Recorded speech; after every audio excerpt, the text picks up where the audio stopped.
আরে আজকে আমরা সবাই মিলে আমাদের দাদু বাড়িতে বেড়াতে যাব। আচ্ছা চল মামার কাছ থেকে কিছু গিফট নিয়ে আসি। মামা মামা আমরা আজকে তিনজন মিলে আমাদের দাদি বাড়িতে বেড়াতে যাব। আরে তুমি কিছু করো।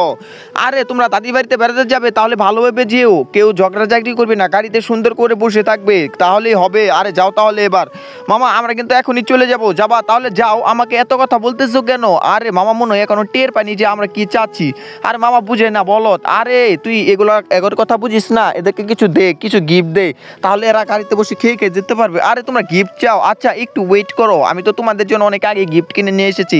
মামা তাহলে তাড়াতাড়ি করো, এই তো গাড়ি থেকে গিফটটা বের করি। এই কাগজের ভিতরে এখন এমন কিছু রাজু বের করে তাদেরকে দিবে যাদেরকে তোমরা চমকে যাবে। গাইস আপনার কাছে এই সামান্য কিছু টাকার বেশি প্রয়োজন নাকি মাকে বেশি প্রয়োজন? আমার মতো যাদের মাকে বেশি প্রয়োজন তারা ভিডিওতে অবশ্যই একটি লাইক করে দিবেন, আর মাকে ভালোবেসে থাকলে অবশ্যই চ্যানেলটিকে সাবস্ক্রাইব করে কমেন্ট বক্সে লিখে যাবেন আই লাভ ইউ মা। এই দেখো চম্পা টুম্পা সুকিনা, এর ভিতর 4টা ডেইলি মিল্ক বিস্কুট আছে, এগুলা কি তোমরা খেতে চাও? হ্যাঁ মামা আমরা খেতে চাই, আমাদেরকে একটি একটি করে দাও। এই নাও এই নাও, তোমাকেও আরেকটা দিলাম, যাও এবার গাড়িতে বসে ভালোভাবে যাও।